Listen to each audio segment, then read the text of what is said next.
Hello friends, welcome to defence matrix. तो जैसे कि हम बार बार डिस्कस करते हैं कि इंडियन एयरफोर्स में फाइटर एयरक्राफ्ट की शॉर्टेज है, जिसको लेकर हम काम कर रहे हैं। लेकिन खाली फाइटर एयरक्राफ्ट की शॉर्टेज यहाँ पर नहीं है, दूसरे प्लेटफॉर्म्स की भी है, जिसके बारे में हमने कई बार डिस्कस किया।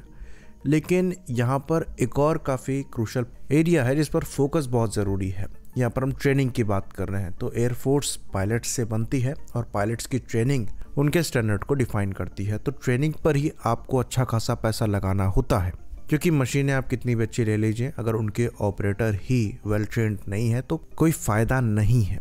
और इसलिए कोई भी एयरफोर्स ट्रेनिंग में बहुत खर्च करती है। एक पायलट को पढ़ाने में अच्छा खासा पैसा खर्च होता है। तो जब बात एयरफोर्स पायलट को ट्रेन करने की आती है तो 3 तरीके के ट्रेनर्स जो हैं यूजुअली इस्तेमाल किए जाते हैं। Basic trainers, intermediate jet trainers और उसके बाद एडवांस जेट ट्रेनर्स। उसके बाद फिर पायलट फाइटर स्क्वाड्रन में जाता है। वहाँ पर जो फाइटर फ्लाई हो रहा है, अगर उसका ट्रेनर एग्जिस्ट करता है तो उसमें उसकी ट्रेनिंग होती है। अदरवाइज सिमुलेटर्स के बाद डायरेक्ट फाइटर फ्लाइंग भी हो जाती है।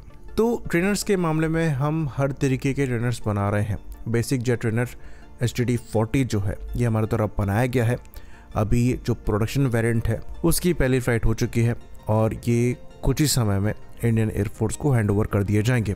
उसके बाद जो हमारा इंटरमीडिएट जेट ट्रेनर है उस पर भी हम काम कर रहे हैं, जिसे HJT-36 यशस कहा जाता है। ये इंडियन एयरफोर्स की सर्विस से HJT-16 किरण को रिप्लेस करेगा, जो कि विंटेज हो चुके हैं। तो ये भी एक मॉडर्न ट्रेनर है और जो पुराने HJT-36 हम बना रहे थे ये उनसे काफ़ी ज़्यादा डिफरेंट है। उसके बाद हम एडवांस जेट ट्रेनर के तौर पर हॉक का इस्तेमाल करते हैं, जो कि ब्रिटिश ओरिजिन के हैं और ये अटैक कैपेबिलिटी के साथ भी आते हैं और पायलट्स को लाइट अटैक की ट्रेनिंग भी प्रोवाइड कराते हैं। तो ये एडवांस तो हैं, पर अनफॉर्चुनेटली मॉडर्न कॉम्बैट में जो रिक्वायरमेंट है ये उसकी ट्रेनिंग प्रोवाइड नहीं करा सकते। नेवी द्वारा भी ये प्लेटफॉर्म इस्तेमाल किए जाते हैं और दूसरी एयर फोर्सेस और नेवी द्वारा ये प्लेटफॉर्म इस्तेमाल किए जाते हैं। लेकिन अब जिस तरीके से एयर टू एयर कॉम्बैट में बदलाव आ रहे हैं, ये platform advance jet training provide नहीं करा सकते।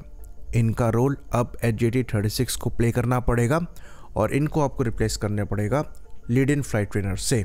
और ये खाली एयरफोर्स के लिए ही नहीं बल्कि नेवी के लिए भी उतना ही एप्लीकेबल है। तो अब जो फाइटर फ्लाइंग है वो खाली फ्लाइंग ही नहीं है, काफ़ी बदल चुकी है।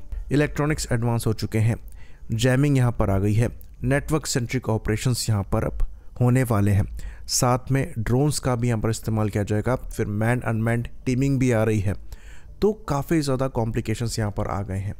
आज फाइटर पायलट को खाली एयरक्राफ्ट फ्लाई नहीं करना है बल्कि इन एडवांस सेंसर्स को यूज़ करना भी सीखना है। तो धीरे धीरे जो with in visual range combat था वो ख़त्म हो रहा है और अब चीज़ें बियॉन्ड विजुअल रेंज पर ज़्यादा आ गई हैं।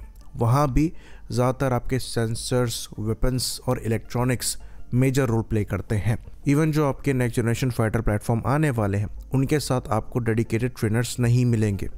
तो आपको ऐसे एडवांस जेट ट्रेनर्स चाहिए जो कि आपको उनके लेवल की ट्रेनिंग प्रोवाइड करा सकें, और ये आप हॉक से एक्सपेक्ट नहीं कर सकते।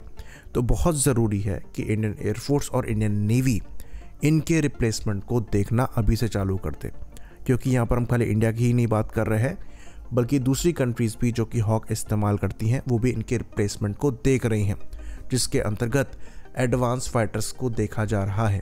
यहाँ पर US नेवी द्वारा भी हॉक के रिप्लेसमेंट को देखा जा रहा है, ये घोष हॉक इस्तेमाल करते हैं। वहीं पर US एयरफोर्स द्वारा भी इनके ट्रेनर्स के रिप्लेसमेंट के तौर पर एडवांस एयरक्राफ्ट को देखा जा रहा है।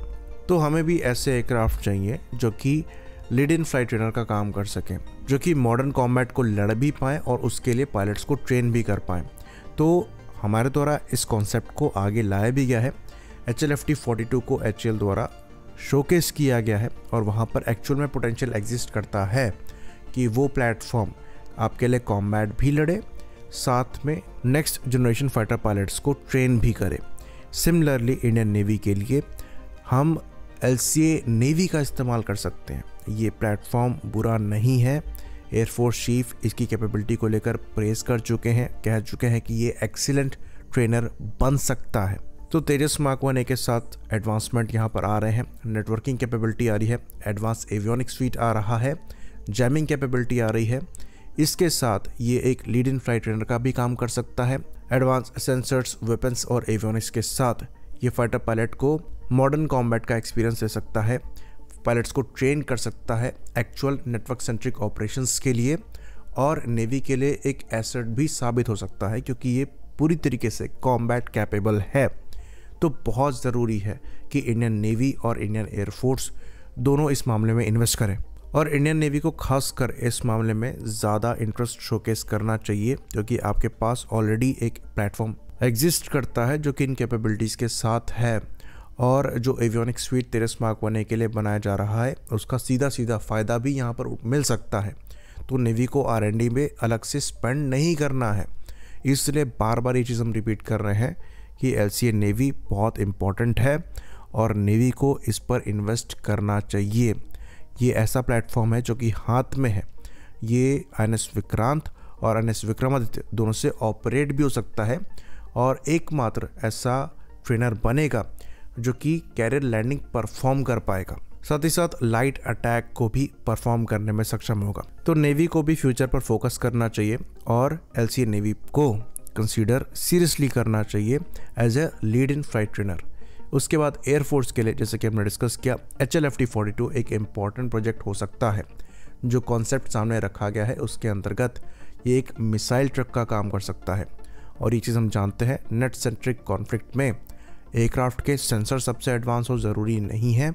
अगर एक एयरक्राफ्ट अच्छा खासा वेपन कैरी कर रहा है तो दूसरे एयरक्राफ्ट के सेंसर्स के थ्रू टारगेट डेटा फीड किया जा सकता है, और मिसाइल कोई भी एयरक्राफ्ट लॉन्च करे उसे गाइड कोई भी एयरक्राफ्ट कर सकता है।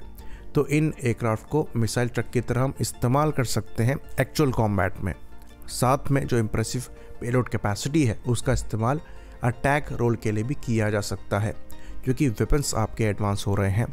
तो अगर HLFT-42 के भी अच्छे खासे स्क्वाड्रन्स ले लिए जाते हैं तो ये पायलट्स भी आपके ट्रेन करेंगे, साथ ही साथ एडिशनली जो आपको कॉम्बैट स्क्वाड्रन्स बड़े नंबर में चाहिए ये उनको भी मेकअप कर सकते हैं, और इन प्लेटफॉर्म को डेवलप करने में बहुत ज़्यादा समय नहीं लगेगा क्योंकि ये सीधे सीधे कैपेबिलिटी बोरो कर रहे होंगे तेरस मार्क 2 और AMC जैसे प्रोजेक्ट से, और बहुत ज़्यादा इनको एडवांस भी नहीं रखना है, तो ये बहुत एक्सपेंसिव भी नहीं होंगे। इवन अगर हम यहाँ पर चाइना का एग्जांपल लें तो चाइना द्वारा जैसे कि हम जानते हैं 5th जनरेशन फाइटर प्लेटफॉर्म 2 तरीके के बनाए गए हैं, J-35 और J-20, और फिर 6th जनरेशन फाइटर प्लेटफॉर्म पर भी काम किया जा रहा है जहाँ पर J-36 जैसे एयरक्राफ्ट हैं। तो इनके साथ ये ज़्यादा डिस्कस नहीं होता है कि इन्होंने एडवांस ट्रेनर्स भी बनाए हैं। अभी कुछ ही दिनों पहले इनका advance jet trainer JL-10 fly किया है। तो हर कंट्री अब एडवांस ट्रेनर पर भी इन्वेस्ट उतना ही कर रही है जितना वो फाइटर प्लेटफॉर्म पर कर रही है, और इस मामले में इंडिया को भी पीछे नहीं रहना चाहिए क्योंकि हमारे पास पहले से ही पोटेंशियल एग्जिस्ट करता है और ऑप्शंस हैं। आई होप इन्फॉर्मेशन यहाँ पर क्लियर रही हो। इसी बात पर इस वीडियो को हम ख़त्म करेंगे। लाइक करिए, सब्सक्राइब करिए। जय हिंद।